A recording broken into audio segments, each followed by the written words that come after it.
yesterday that Trae Young is expected to be back practicing with the team this week. First off, probably goes without saying, but what does that bring to this team to get him back potentially? Yeah, I think I've been consistent since we lost him. And Trae's a big part of what we do, and obviously having him return to play, I know he's excited, and his teammates and everybody are looking forward to having him back. And then Jalen Johnson, 3 consecutive triple-doubles. I know you've been asked about his play a lot as well, but if you could pinpoint 1 or 2 things that you think that Jalen has done in the last month or so that has really elevated his game on the court, what would those things be? I think, being ready to take his catch and shoot 3 has been really important. It just sets up all the other parts of his game. And then, when whether it's in transition or in the half court, when he makes quick decisions and he can get into the paint, he's been able to not just score when he's deep in the paint, but also to find teammates and create offense for others too. Coach, just talk about what's going to take tonight defensively with a team like Philadelphia, who's so quick and also physical as well. Yeah, I think you hit it.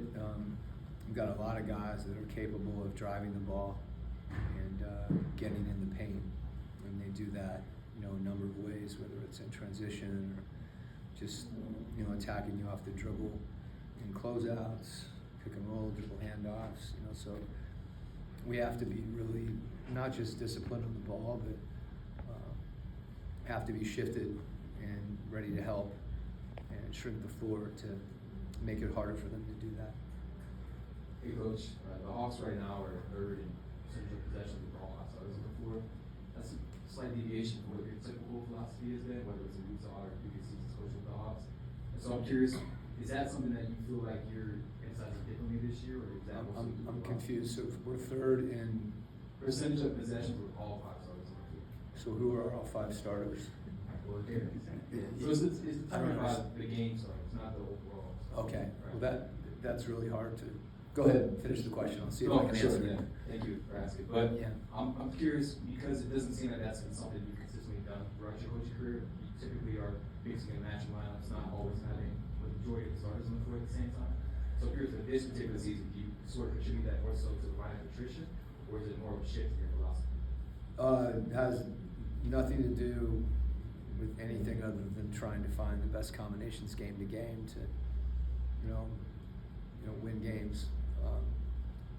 Because we've had injuries and certain guys that are starters in and out of the game, our starting lineups varied some, but more importantly than that, I think, that creates changes in your rotation. So I'd have to look at it is to answer your question, but I think we go into every game, with kind of an expected rotation, and really all that is just having a plan that you usually diverge from, but you got to start somewhere. And I think it's probably a credit as much as anything to a player like Dyson and their impact on the game. But with Trae out, Dyson moving to the point guard, a lot of those things kind of come into play, depending on regardless of who's starting on a given game. Usually, you try to starting sometimes involves matchups too. So a lot of variables going on there. Quick, wanted to ask you about Nikhil. Good news that he's back tonight. You have a unique perspective on watching this young man's growth and maturity in the NBA. He's having an unbelievable season at both ends of the floor. Just what you've seen and what he contributes on and off the court. Well, I think you hit the nail on the head, Bob. He's having an unbelievable season on both ends of the floor, and to this extent that we can kind of measure a player's impact by statistics offensively. It's harder to capture that defensively, but he's so consistent on that end of the floor with his discipline and his effort, and I think he's become even more consistent on the offensive end, really with that same mindset that when he's open, he's taking his catch and shoot 3. I think at the beginning of the year, a lot of times he found himself deep in the paint and was taking some contested shots. I think we've seen his growth in that regard as well, being more in control and being able to still finish but also, as we say, having his eyes out and finding other people. So, you know, the things that we've asked Nikhil to do are a little more, maybe, or a little different than he has in the past few years. I think that's one of the reasons that, you know, he identified, you know, this team and this place is a good match for him, and you've seen him get better at those things. So I won't say it's surprising, but that growth is happening quickly. Hey, Coach, Yep. before the start of the season, at this current point right now, are the Hawks playing at a level that you would have anticipated or that you would like to have to be playing at? I guess that gets to expectations.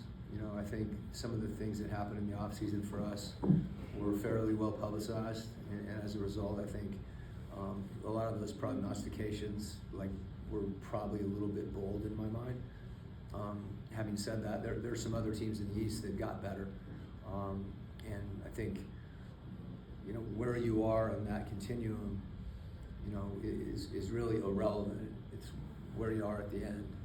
I mean, I look back on, you know, our first game. I thought we were stuck, you know, back in the summer, as opposed to the reality of the grind of the regular season. And I think we've done a good job of embracing that and continuing to grind and get better. It's hard for me to measure that, you know, because we have had some key guys out.